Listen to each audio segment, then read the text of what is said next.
আমি প্রথমেই মহান রব্বুল আলামিনের প্রতি কোটি শুকরিয়া আদায় করছি।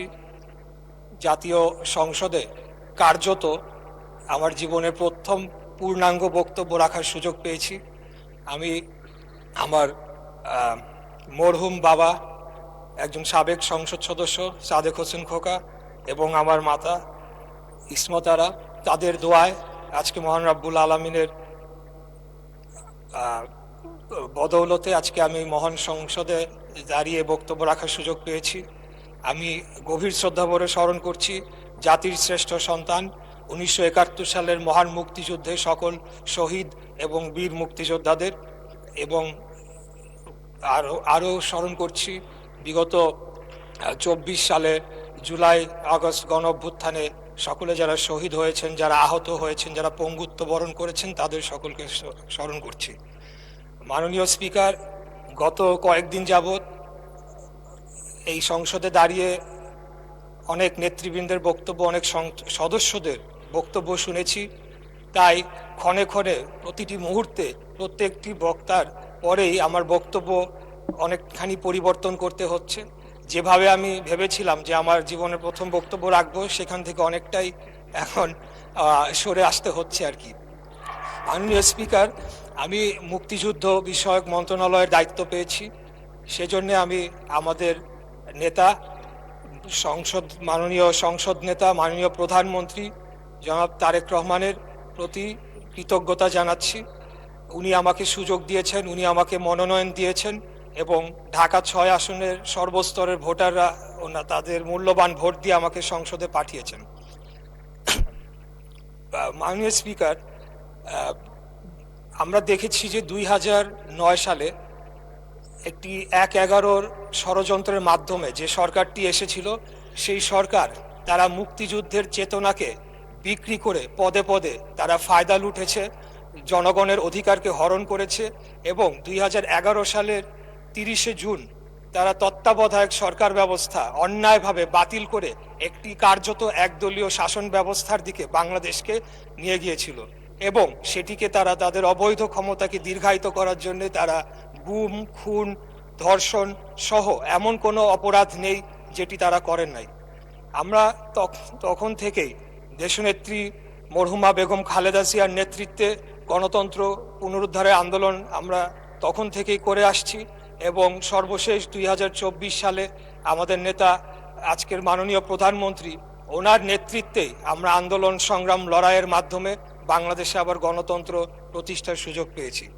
মাননীয় স্পিকার, আমি একটু বলতে চাই যে আমাদের সম্মানিত বিরোধী দলের সদস্যবৃন্দরা এখানে রয়েছেন, তাদের অনেকেই খুব সুন্দর বক্তব্য দিয়ে থাকেন, সেটাকে আমরা অ্যাপ্রিসিয়েট করি, কিন্তু তারা সংসদের বাইরে এবং কিছু কিছু ক্ষেত্রে সংসদের ভেতরেও যেভাবে বক্তব্য রাখছেন, তার মাধ্যমে যে বিষ বাষ্প ছড়ানো হচ্ছে, সেটির একটা প্রভাব কিন্তু আমরা বর্তমান যে শিক্ষা প্রতিষ্ঠান ক্যাম্পাস যে উত্তপ্ত হয়েছে, সেখানে আমরা তার প্রভাব একটা দেখতে পাচ্ছি।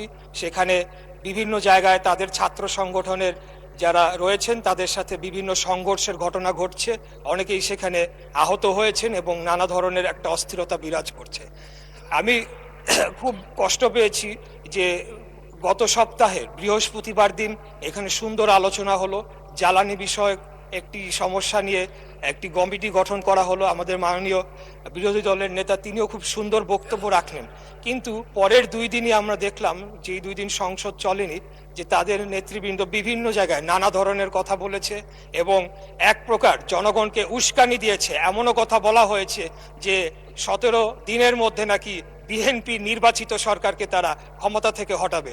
তা আমি আপনার মাধ্যমে এই সংসদ এবং জাতি, যারা সকলেই লাইভ টেলিকাস্ট হচ্ছে, সকলেই দেখছে, আমি তাদের উদ্দেশ্যে বলতে চাই যে 2008 সালের নির্বাচনের মাধ্যমে এই সরকার ক্ষমতায় আসে নাই, 14, 18, 24-এর মাধ্যমেও এই সরকার ক্ষমতায় আসে নাই।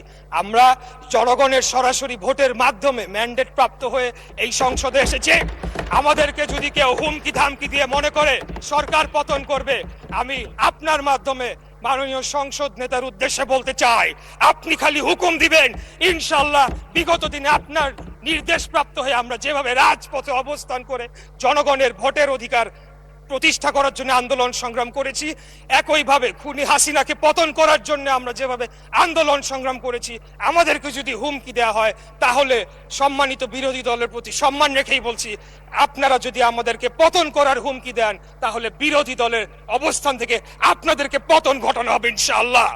আমরা কোনো ধরনের অস্থিতিশীল করতে চাই না, আমরা বাংলাদেশে কোনো ধরনের বিভক্তির রাজনীতি চাই না, আমরা একটা শান্তির রাজনীতি চাই, একটা ঐক্যের রাজনীতি চাই। আমরা যদি বিগত 24 সালে যারা শহীদ হয়েছেন তাদের প্রতি যদি আমরা সম্মান প্রদর্শন করতে চাই তাহলে আমাদেরকে একে অপরের প্রতি সম্মান প্রদর্শন করতে হবে এবং সকলে মিলেমিশেই আগামী দিনে বাংলাদেশকে পরিচালনা করতে হবে। আপনারা হয়তো ভুলে যাচ্ছে, আমাদের সম্মানিত বিরোধী দল হয়তো ভুলে যাচ্ছে এই যে সংঘাত, এই যে একটা অস্থিতিশীল পরিবেশ তারা তৈরি করার চেষ্টা করছে, তার মধ্যে লাভবান কারা হচ্ছে মাননীয় স্পিকার? তার মাধ্যমে লাভবান একমাত্র ফ্যাসিবাদের যারা দোসর, যারা পলাতক রয়েছে তারাই লাভবান হবে।